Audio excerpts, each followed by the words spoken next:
حضرت جبریل امین حاضر خدمت ہوئے.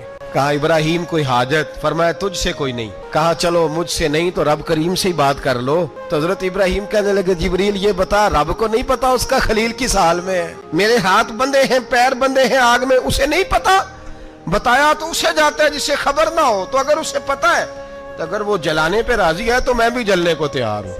حضرت سیدنا ابراہیم علیہ السلام کو منجنیق میں ڈال کے جو پھینکا آگ میں، یا نار کونی بردم و سلاما علی ابراہیم، اللہ نے فرمایا اے آگ میرے ابراہیم پہ ٹھنڈی بھی ہو جا اور سلامتی والی بھی ہو جا.